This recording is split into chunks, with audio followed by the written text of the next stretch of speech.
Halo adik-adik, salam jumpa kembali bersama saya Ibu Imel. Di video kali ini saya akan membahas mengenai program linear yang akan diselesaikan dengan metode simplex. Soalnya seperti ini, soalnya itu berpola maksimum. Disimak baik-baik ya adik-adik. Nah, ini soalnya, yaitu selesaikan PL berikut dengan metode simplex. Fungsi tujuannya adalah max F sama dengan 20x1 ditambah 10x2 dikurangi 5x3.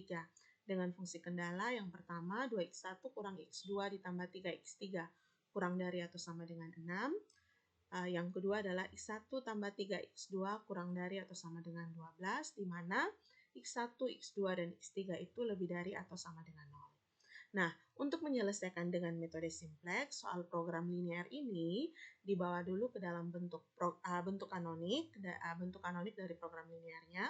Setelah itu baru kita bawa ke tabel simplex, lalu secara iteratif atau berulang-ulang menggunakan metode simplex ini sampai dengan memperoleh tabel simplex yang optimum. Oke, ini kita sudah ada bentuk program linearnya. Ini bentuk program linearnya. Sekarang kita mau bawa ke dalam bentuk kanonik. Nah, penjelasan terkait bentuk kanonik silakan adik-adik lihat di video sebelumnya ya. Oke, nah ini sekarang kita lihat max F sama dengan, ini kalau kita soal seperti ini untuk cari bentuk kanonik, kita lihat dulu di fungsi kendalanya. Fungsi kendalanya itu di sini berbentuk kurang dari, maka untuk menjadi bentuk kanoniknya itu, yaitu pertidaksamaannya kita ubah menjadi sama dengan menambahkan slack variabel atau variabel pengetatnya itu berupa slack variabel, yaitu kita kasih nama S1. Jadi fungsi kendala yang ini dia menjadi 2x1 kurang x2 ditambah 3x3 ditambah S1 sama dengan 6. Lalu yang berikut, ini juga tanda pertidaksamaannya adalah kurang dari, maka kita ubah pertidaksamaan ini, yang kurang dari ini menjadi persamaan dengan menambahkan slack variabel S2. Nah, ini jadi x1 ditambah 3x2 ditambah S2 sama dengan 12. Max F-nya itu sama dengan 20x1 ditambah 10x2 dikurangi 5x3 ditambah dengan 0 S1 dan ditambah 0 S2. Jangan lupa X1, X2, X3, S1, S2 itu dia lebih dari atau sama dengan 0. Nah, ini kita sudah ke dalam bentuk kanonik, program linear sudah dibawa ke dalam bentuk kanonik. Sekarang kita bawa ke dalam bentuk tabel simplex. Nah, untuk menuliskan tabel simplex, pertama kita tulis dulu di sini BV, lalu ini CJ, lalu ini CI. Kita tulis dulu seperti ini. Lalu dari basic variabel ini kita fokus ke variabel-variabel yang ada di fungsi tujuan. Yaitu ada X1, X2, X3, S1, S2. Kita tuliskan di baris yang ini. Kita tulis X1, X2, X3, S1, S2. Nah, ini kita sudah tuliskan semua variabel yang ada di fungsi tujuan. Jangan lupa kita tulis B. B ini adalah nanti kita akan mengambil konstanta yang ada pada yang ada pada fungsi kendala. Lalu di sini kita tulis RI. Jadi nanti setelah kita tuliskan semua variabel yang ada di fungsi tujuan, jangan lupa tulis BI dan RI. Oke, sekarang bagaimana kita mengisinya? Untuk CJ, berarti ini koefisien, baris koefisien ini kita tuliskan semua koefisien yang ada pada fungsi tujuan, yaitu 20, 10,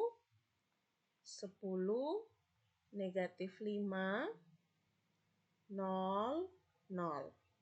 Oke, setelah itu bagaimana untuk kolom basic variabel? Nah, untuk kolom basic variabel, untuk tabel simplex yang pertama ini, kita tuliskan variabel pengetatnya.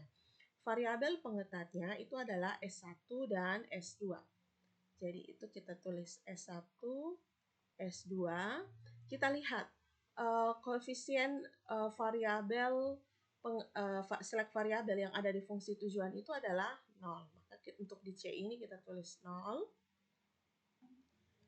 Oke, bagaimana adik-adik bisa? Nah, sekarang kita tinggal untuk mau tuliskan yang di sini, maka kita lihat koefisien yang ada pada setiap fungsi kendala. Berarti untuk yang baris pertama, ini kita lihat, ini kalau ini ada S1 di sini, berarti ini baris pertama punya. Ya, ini berarti 2, kita tuliskan 2. Ya. 2, negatif 1, ini dari sini. Lalu 3, lalu S1. S1 itu koefisiennya 1, S2 0. Nah, BI-nya itu adalah konstanta pada ruas kanan. Ini 6. RI-nya nanti kita biarkan saja dulu. Lalu ini 1, 3. Nah, koefisien X3 itu 0. Tidak ada ya di sini, berarti kita tulis 0. S1 juga 0. S2 itu 1. Nah, untuk konstanta pada ruas kanan fungsi tujuan itu adalah 12. Kita tulis 12. Oke. Bagaimana adik-adik, mudah untuk mengisinya? Oke, sekarang kita lanjut. Kita lihat, ini F, berarti kita tulis di sini FJ. Nah, untuk memperoleh FJ, kita kalikan setiap kolom yang ada di sini. Ini 2 dikalikan dengan 0, 1 dikalikan dengan 2 kali 0 ditambah 1 kali 0, hasilnya berapa? Ya, itu hasilnya adalah 0. Ya, ini saya kasih pembatas dulu. Oke. Nah, negatif 1 dikalikan dengan 0, dapatnya berapa adik-adik? Ini juga saya kasih pembatas dulu ya adik-adik. Oke, negatif 1 kali 0 tambah 3 kali 0. Ini juga 0, ini juga, ini perkaliannya dengan 0, ya pasti hasil di sini 0, 0, 0, dan ini juga hasilnya adalah 0. Nah, langkah berikutnya itu kita cari nilai FJ dikurang CJ. FJ kurang CJ. 0 kurang 20 berapa? 0 kurang 20 itu adalah negatif 20. 0 kurang 10 itu negatif 10. 0 dikurangi negatif 5 itu adalah 5. 0 kurang 0, 0. 0 kurang 0, 0. Nah, ini adalah tabel awal simplex. Ini kita sudah mengisi tabel awal simplex. Menurut adik-adik, apakah mudah kita mengisi tabel awal simplex? Mudah ya? Oke, sekarang kita lihat nilai F untuk tabel awal simplex itu adalah 0. Yang lihat di sini ya. Itu nilai F-nya itu adalah 0. Nah, sekarang kita mau apakah kita lanjut ke iterasi kedua? Kita lanjut ke iterasi kedua itu kalau kita lihat tabel awal simplex itu di FJ di tabel awal simplex kita lihat di bagian FJ kurang CJ itu apakah sudah memenuhi kriteria stop. Kriteria stop untuk fungsi maksimum ini fungsi max itu kalau semua nilai positif semua nilainya itu lebih dari atau sama dengan 0, 0 boleh ya. Intinya tidak boleh ada yang negatif. Kalau seandainya semuanya itu positif, maka kita berarti ini dianggap sebagai nilai optimumnya. Namun kalau masih ada yang negatif, berarti ini kita harus lanjut ke iterasi yang kedua. Oke, sekarang adik-adik lihat, masih ada yang negatif tidak? Oh, ternyata masih ada, yaitu negatif 20 dan negatif 10. Karena tidak memenuhi kriteria stop dari fungsi maksimum itu, maka kita harus lanjut ke iterasi kedua. Nah, untuk lanjut ke iterasi kedua, kita memilih nilai yang paling negatif. Nilai yang paling negatif. Nah, ini juga kalau seandainya fungsi maksimum itu semuanya harus lebih dari atau sama dengan 0, maka kalau fungsi minimum itu kebalikannya. Fungsi minimum itu semua nilai yang ada di FJ kurang CJ itu harus kurang dari atau sama dengan 0. Kalau ada yang positif, maka harus lanjut ke iterasi yang kedua. Itu untuk fungsi minimum ya. Kalau fungsi maksimum, kalau ada yang negatif, maka kita lanjut ke iterasi yang kedua. Bisa paham ya adik-adik? Oke, berdasarkan nilai Fj kurang Cj itu yang belum ada yang masih ada yang belum positif, yaitu negatif 20 dan negatif 10, maka kita lanjut ke iterasi yang kedua dengan memilih nilai yang paling negatif. Nah, nilai yang paling negatif itu adalah negatif 20 ya adik-adik. Ya, ini ya, negatif 20. Ya, ini kita pindahkan dulu. Kita fokus ke bentuk program linear supaya sebentar saya bisa coret-coret di bagian yang kosongnya. Nah, ini adik-adik perhatikan.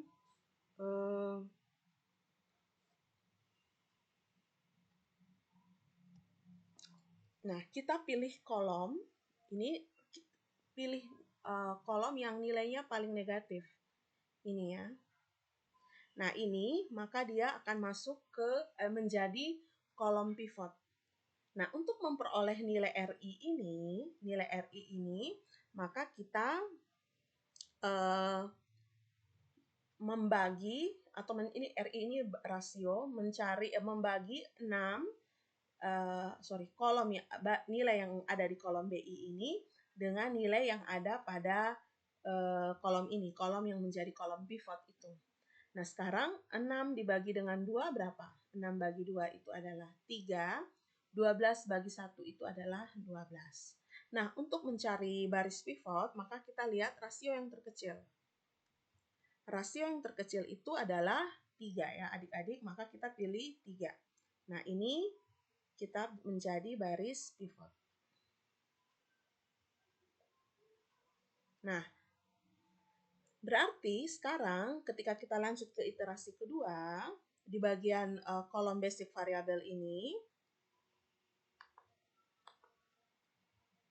ya, di kolom basic variable ini, nah ini kita lihat, dia di sini X1 dengan S1 itu harus, X1 di sini akan menggantikan bagian di S1 ini. Jadi ini tukar ya. X1 masuk ke kolom basic variable X1. Nah, koefisien dari X1 itu berapa? Oh ya, 20. Kita tulis. S2 dia tidak mengalami perubahan, jadi kita tetap tulis S2 dengan koefisiennya adalah 0. Nah, karena ini tadi menjadi kolom kunci dan baris kunci, kuncinya ada di sini, maka dia harus diubah menjadi satu utama. Untuk mengubah menjadi satu utama, maka ini kita semua baris yang ada di sini, ya, selain RI, 2, negatif 1, 3, 1, 0, kita kalikan dengan berapa supaya dia jadi 1? Yaitu kita kalikan dengan 1/2. Maka ini akan menjadi 1, negatif 1/2, 3/2, 1/2, 0. Nilai ini akan kita isi di bagian ini. Berarti ini jadi 1, negatif 1/2, 3/2, 1/2, 0. Seperti ini ya. Nah, bagian yang ini dia harus 0. Berarti 0 dan kita lihat di sini apa? Oh, ini supaya dia jadi 0, kita tambahkan dengan bagian ini kira-kira kita kalikan dengan berapa supaya di sini bisa jadi 0. Nah, berarti yang ini kita kalikan dengan negatif 1, yang baris kunci ini, baris kunci yang untuk iterasi kedua itu kita kalikan dengan negatif 1. Negatif 1 tujuannya itu supaya nanti ketika dijumlahkan dengan yang ini, dia jadi 0. Nah, semua barisnya nanti ikut diambil untuk perhitungan ya, tapi kita fokus ke yang ini dulu. Berarti kita kalikan dulu yang baris yang ini dengan negatif 1. Negatif 1, 1/2, negatif 3/2, negatif 1/2, 0. Lalu kita tambahkan dengan yang ini ya, berarti 1, 3, 0, 0, 1. Ini kita tambahkan, ini jadi 0, ini jadi 7/2, negatif 3/2, negatif 1/2, 1. Berarti ini kita tulis 0, 7/2, negatif 3/2, negatif 1/2, lalu ini 1. Oke, oh sorry. Ini juga kita kalikan dengan BI ya, karena BI itu ruas kanan. Ini sorry. Ini tadi, ini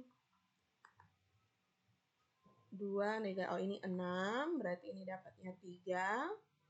Ini berarti negatif 3. Negatif 3 ditambahkan dengan 12, berarti ini jadi 9. Sorry adik-adik, ini kita lupa ini. Berarti ini dia jadi yang ini, berarti tadi ini 3. Yang ini ya adik-adik. Oh sorry. Ya, dapat 3, yang ini 9. Oke, bagaimana adik-adik untuk iterasi keduanya? Nah, tapi kita tetap kembali mencari nilai Fj. Di sini kita mencari nilai Fj-nya. Caranya sama, yaitu 1 kali 20 ditambah 0 kali 0, hasilnya adalah 20. Negatif 1/2 dikalikan dengan 20 ditambah 7/2 kali 0, itu adalah negatif 10. Lalu 3/2 dikalikan dengan 20, itu hasilnya adalah 30. Setengah dikalikan dengan 20, hasilnya adalah 10. 0 dikalikan dengan 20, itu 0. Lalu, jadi ini ya, 1 kali 20 tambah 0 kali 0, negatif setengah kali 20 tambah 7/2 kali 0, 3/2 kali 20 tambah negatif 3/2 kali 0, 1/2 kali 20 ditambah negatif setengah kali 0, ini 0 kali 20 ditambah 1 kali 0, hasilnya adalah 0.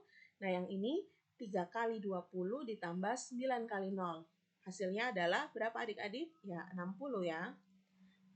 Nah, berarti nilai F untuk iterasi kedua itu adalah 60. Sekarang kita lihat nilai Fj kurang Cj-nya. Fj kurang Cj. Coba. 20 dikurang 20 berapa? 0 ya adik-adik. Negatif 10 dikurang negatif 10 dikurang 10. Negatif 10 dikurang 10 adik-adik berapa? Negatif 10 dikurang 10 itu negatif 20. 30 dikurang 5 itu berapa adik-adik? Ya, 30 kurang negatif 5. Berarti 35. 10 kurang 0 itu 10. 0 kurang 0 itu 0. Coba kita lihat lagi apakah tabel kita sudah benar. Oke. Nah, sekarang kita lihat kriteria stop untuk iterasi kedua. Apakah F60 ini sudah maksimum? Ternyata nilai Fj kurang Cj itu masih ada yang negatif. Artinya kita harus lanjut ke iterasi yang ketiga. Bisa paham ya adik-adik? Oke, sekarang berarti apa? Kebetulan nilai yang negatif itu hanya 1. Berarti kita ambil ini menjadi kolom pivot. Kita tulis, kita buat seperti ini. Oke, ini jadi kolom pivot. Berarti sekarang bagian untuk memperoleh nilai rasionya itu tinggal kita BI ini kita bagi dengan bagian yang di sini. Berarti sekarang, untuk bagian rasio, kalau seandainya terjadi pembagian dengan 0 atau dengan bilangan negatif, maka itu tidak dipakai. Nah, ini ada 3 dibagi dengan negatif setengah, maka ini tidak dipakai, kita tulis trap. Nah, sekarang tinggal kita fokus ke 9 dibagi 7/2, yaitu diperoleh 18/7. 18/7. Oke. Nah, berarti karena di sini tidak diperoleh nilai rasionya itu, maka otomatis yang menjadi baris pivot itu adalah yang 18/7 itu. Ini kita tulis, ya. Ya, ini menjadi baris pivot. Nah, seperti ini ya adik-adik. Oke, kita lanjut ke iterasi ketiga. Nah, untuk iterasi ketiga, sekarang perhatikan baris ini berarti kita lihat, variabel di atasnya itu berarti adalah X2, berarti X2 masuk ke kolom basic variabel. X2 masuk ke kolom basic variabel. Ini sekarang lihat posisinya di mana? X2 menggantikan S2. Ini X2 dan S2. Berarti X1 tetap. Di sini adalah X2. Nah, X1 tadi koefisiennya adalah 20, X2 koefisiennya berapa? Ya, 10 ya. Kita tulis 10. Bisa paham ya adik-adik? Nah, dengan cara yang sama seperti pada bagian yang kedua ini, kolom yang kedua ini, tabel simplex yang kedua ini kita bisa ubah. Ini saya hapus dulu ya.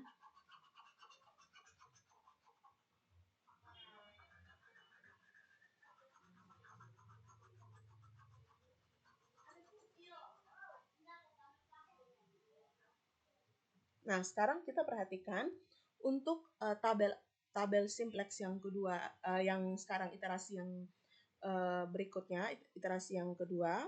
Sekarang kita perhatikan, nah ini berarti kan dia harus, ini adalah pivotnya. Pivotnya itu harus menjadi satu utama. Berarti kita tulis dulu 0, 7/2, negatif 3/2. Kita tulis semua barisnya itu sampai dengan B. Lalu 1, 9. Nah, supaya dia jadi 1, kita kalikan dengan apa adik-adik? Supaya bagian ini jadi 1. Berarti kita kalikan dengan 2/7. Maka semua nilai yang ada pada baris pivot itu dikalikan, dengan 2/7. 2/7. Oke, sekarang kita kalikan. 2/7 dikalikan dengan 0 itu 0.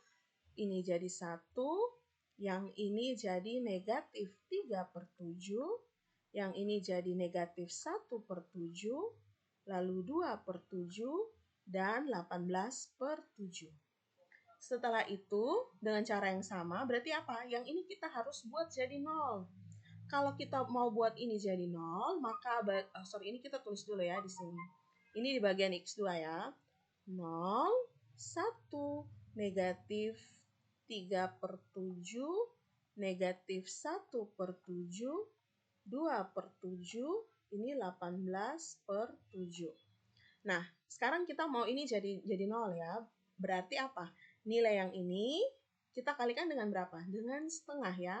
Supaya ketika dijumlahkan dengan negatif setengah itu dia jadi 0. Bisa paham ya adik-adik? Oke, sekarang kita kalikan dengan apa? 1/2. Berarti ini jadi 0, 1/2. Yang ini berapa adik-adik? Negatif 3/14. Ini jadi negatif 1/14. Yang ini jadi 1/7. Yang ini jadi 9/7. Bisa paham ya adik-adik? Setelah itu kita tambahkan dengan baris yang ini. Baris yang tadi kita mau buat bagian ini jadi 0 itu. Jadi itu 1, negatif 1/2, 3/2, 1/2, ini ya, 1/2, 0, 3. Oke, sekarang kita jumlahkan. Ini jadi berapa adik-adik? Ya, ini 1, ini 0. Sekarang yang ini 3/14, kita tulis dulu negatif, 3/14 ditambah 3/2. 3/2 berarti kita kalikan dengan 7, 21/14 ya. Ini jadinya 18/14.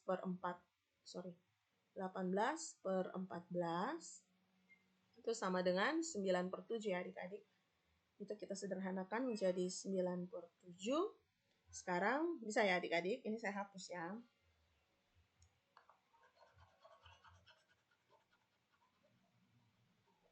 Oke, sekarang kita lihat yang ini. Negatif 1/14 ditambah, supaya ini jadi 14, berarti kita kalikan dengan 7. Ini 7/14. Ini sama dengan 6/14. Berarti sama dengan berapa? Kalau kita bagi dengan 2, hasilnya adalah 3/7. Oke, ini 3/7. Yang ini 1/7. Oke, sekarang yang ini lagi, bagian yang ini. Bisa ikuti adik-adik. Oke, sekarang kita lihat 9/7 ditambah 21/7. Sorry, 3 itu kita samakan penyebut dengan 7, maka dia jadi 21/7. 9 tambah 21 itu adalah 30 ya. 30/7. Berarti di sini 30/7. Ini berarti 1, 0, 9/7, 3/7, 1/7, ini 30/7. Bisa ya adik-adik, bisa ikuti. Sekarang kita cari nilai apa? Nilai F-nya. Nilai FJ. Ya, kita lihat. 1 dikalikan 20 ditambah 0 kali 10. Berapa adik-adik? Ya, 20. Sekarang 0 kali 20 ditambah 1 kali 10. Ya, di sini 10. Sekarang 9/7. 9/7 itu berarti kali 20, 180/7 dikurangi 30/7.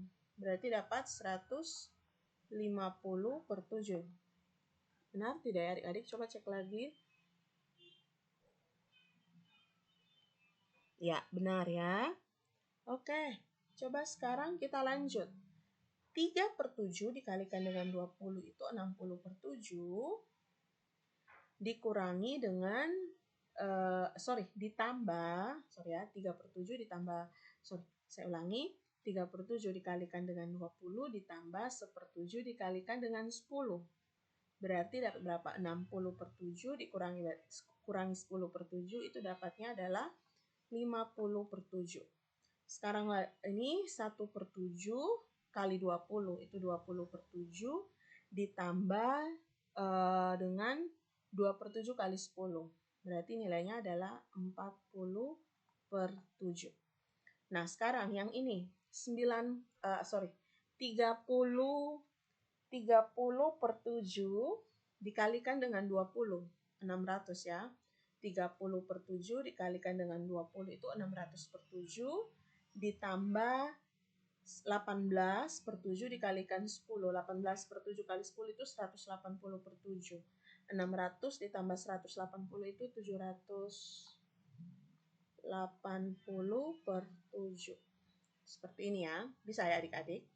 Nah, sekarang kita cek apakah nilai F 780/7 ini sudah maksimum, yaitu dengan cara mencari FJ dikurangi CJ. Sekarang kita cek. 20 kurang 20 berapa adik-adik? Ya, benar ya. 0. 10 kurang 10. Ya, benar. 0. 150/7. Ya. Sorry ya. Ini saya hapus dulu. Coba ini. Sekarang adik-adik lihat. 150/7 dikurangi negatif 5. Berarti jadi tambah 5. Kita langsung bawa ini berarti jadi 35 ya. 35/7. Berarti jadi 185 ya. 185/7.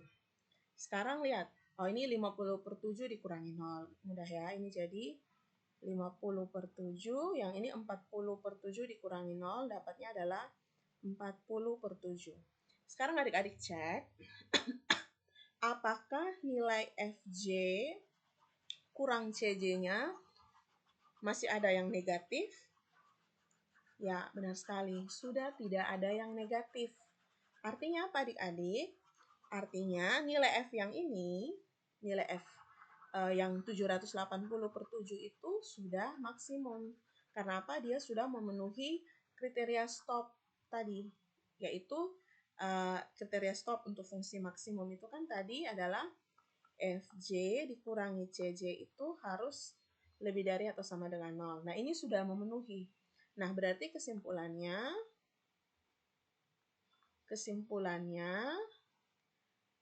Fmax itu sama dengan 780/7. Ini kita ambil nilai yang ini. Bisa ya adik-adik? 780/7 dengan nilainya nilai X1-nya berapa? Nilai X1, adik-adik lihat ini. X1 nilainya di sini. Ini 90. Kita lihat yang bagian BI ini. Itu adalah 30 ya. 30/7. 30/7. X2-nya itu berarti lihat yang ini. Ya, saya ganti warna dulu. Ya, lihat yang X2, nilainya lihat di BI. Itu adalah yang 18/7. Ini 18 ya adik-adik, 18/7. Berarti ini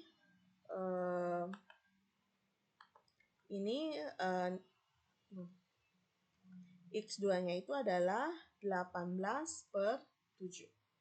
Nah, nilai S1-nya berapa? S1-nya karena tidak ada di iterasi yang terakhir, tidak ada di bagian ini, maka nilainya adalah 0. S2-nya juga 0. Oke, bagaimana adik-adik bisa paham bagaimana menyelesaikan program linear dengan metode simplex? Oke, nanti kita akan bahas soal-soal berikutnya yang masih berkaitan dengan pola maksimum agar adik-adik bisa lancar dengan metode simplex untuk pola maksimum. Oke, demikian video ini. Sekian dan terima kasih. Semoga apa yang saya berikan bermanfaat. Terima kasih.